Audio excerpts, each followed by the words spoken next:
Tua palavra é lâmpada para os meus passos, Senhor e meu Deus. Mais duas belas palavras, né?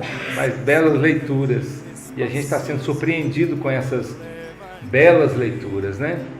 Essa primeira leitura desses homens, irmãos, não, a Escritura não diz se eles eram irmãos, né? Mas esses três que foram jogados na fornalha ardente por causa de uma ira do rei Nabucodonosor, porque eles não queriam adorar o Deus de ouro dele. E o que salvou esses três da fornalha ardente, por vingança, por ódio? O que salvou esses três? O que salvou foi a chama de amor que os três tinham a Deus. Muitas vezes a gente acha que o que vai vencer um fogo é uma água, né? Ou então aquele negócio lá que tem dentro do cilindro que a gente joga, os bombeiros jogam, uma espuma, né? Esqueci o nome daquele produto químico lá. A gente pensa que vai apagar um fogo, é isso. Mas aqui, ao contrário, o coração desses três, eles ardiam tanto de chamas de amor por Deus, era tão ardente, que o que salvou do fogo da fornalha ardente da Nabucodonosor foi o fogo de amor que eles tinham por Deus. Isso é muito interessante a gente ver isso. Porque, na verdade, essa alusão quer nos dizer que o que nos livra do pecado, da ira, do fogo que consome, do pecado, que nos livra, na verdade, é o amor a Deus. A chama de amor a Deus. E o Evangelho também, uma outra bela leitura, que é a continuidade do Evangelho de São João, que nós estamos nele já há alguns dias, São João capítulo 8. É válido a gente perceber que ontem o Evangelho terminou assim. Eu voltei aqui uma página para a gente ver como que terminou o Evangelho de ontem. Enquanto Jesus assim falava, muitos acreditaram nele. Olha como inicia o Evangelho de hoje. Naquele tempo, Jesus disse aos judeus que nele tinham acreditado. Então, ontem o Evangelho terminou dizendo que muitos acreditaram nele.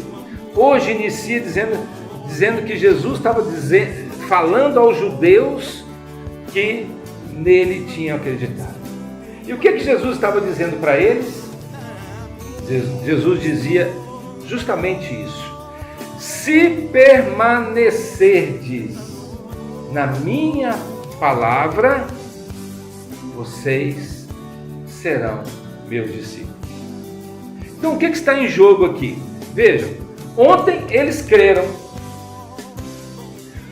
mas hoje o que importa, disse Jesus, não é só crer, é permanecer.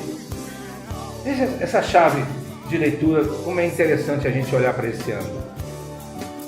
Porque ontem eles, quando Jesus falava, né, que ele era Deus, que ele era Filho de Deus, muitos acreditaram nele. Aí Jesus ele exige um pouquinho mais daqueles que acreditaram e diz: se permanecer, vocês serão meus discípulos.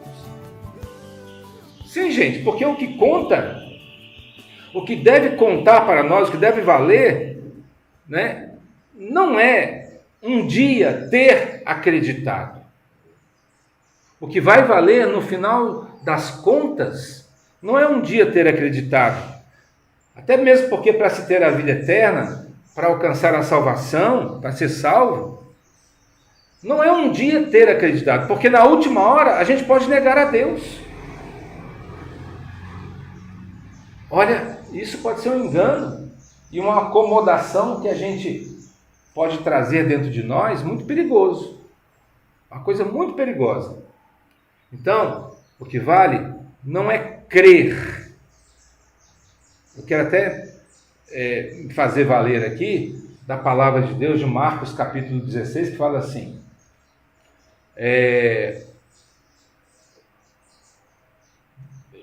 se crer, será salvo. Se não crer, será condenado.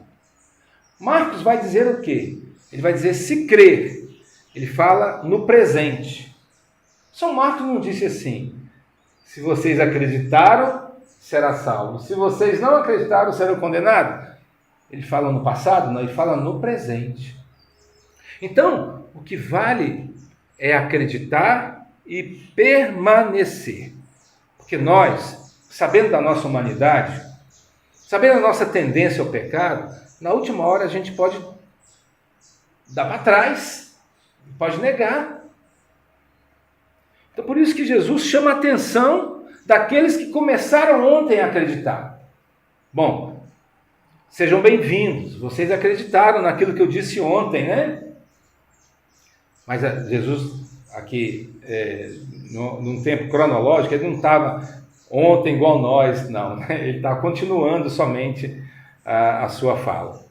Sejam bem-vindos, né? Agora, deixa eu falar para vocês, o difícil, Jesus quer dizer isso, o difícil agora vai ser permanecer. E aí sim vocês poderão ser meus discípulos. Muitos, diz a imitação de Cristo, né? Muitos o seguem até o partir do pão, mas poucos são aqueles que permanecem até o beber do cálice. Isso serve para nós aqui da comunidade também, né? Essa coisa de permanecer, mas na última hora a gente não permanecer e perder a salvação, pode parecer muito frustrante, decepcionante isso, mas é isso. Então veja como a luta é árdua, é até o fim. E somos nós que precisamos permanecer. Nós é que ganhamos com isso. É melhor para nós, é melhor para mim, é melhor para você. Isso está representado, essa permanência, até num exemplo vocacional, bem abaixo de uma salvação, muito bem abaixo, mas muito bem abaixo mesmo. A permanência vocacional pode ser um exemplo. Não basta a gente dizer, por exemplo, por aí, um dia eu fui, Deus existe. Basta? Só vai se consagrar, só vai chegar ao objetivo final, só vai chegar à santidade através do carisma, se permanecer, Deus existe. Então, até a vida comunitária, as consagrações, a renovação de consagração, é um exemplo para nós sobre a importância de permanecer. Não basta ter sido Deus existe, mas é preciso permanecer. A permanência, na verdade, é ela que oferece a maior liberdade.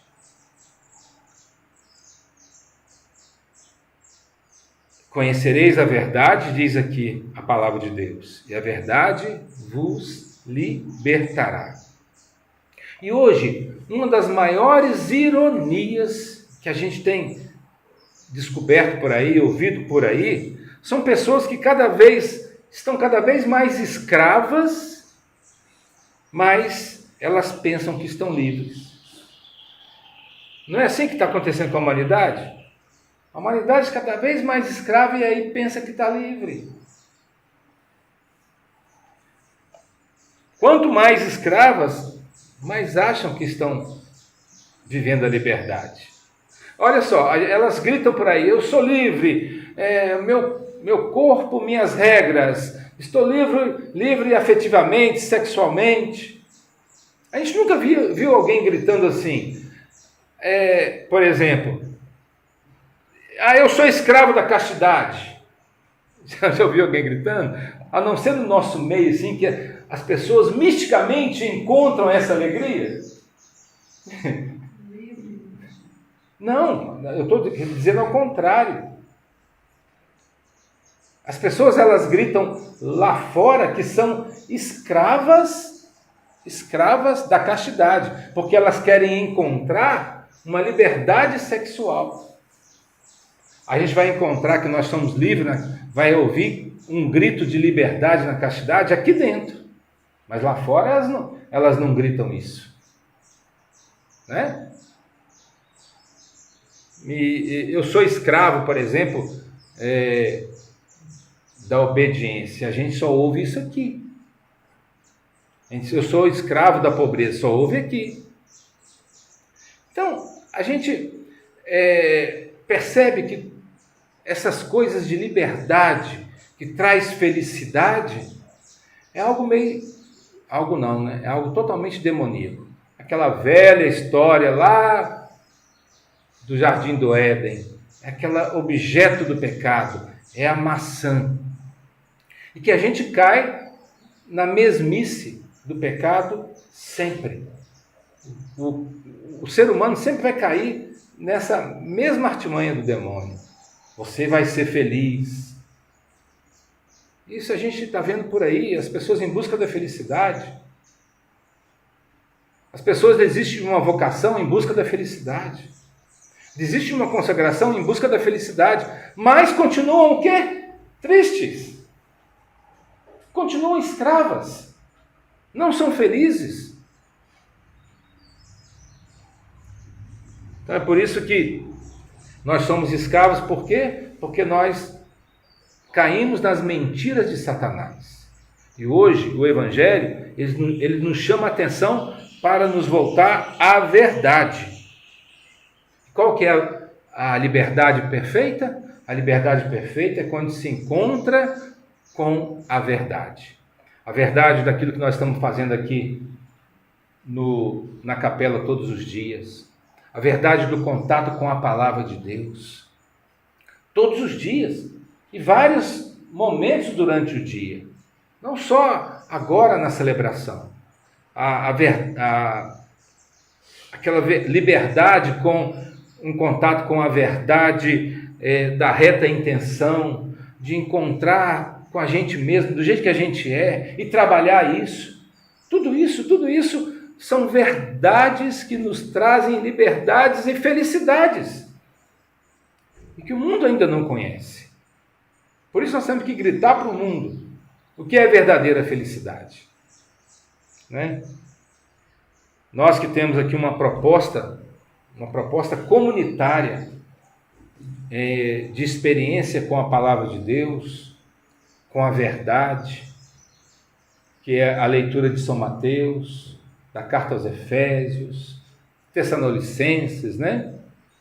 Nós temos essa grande oportunidade, nesse final de quaresma, está findando, e a gente pensa que isso é penitência.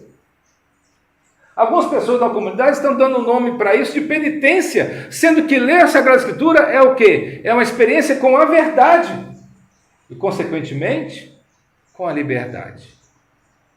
Por isso, busquemos a liberdade através da verdade. Não tem outra saída.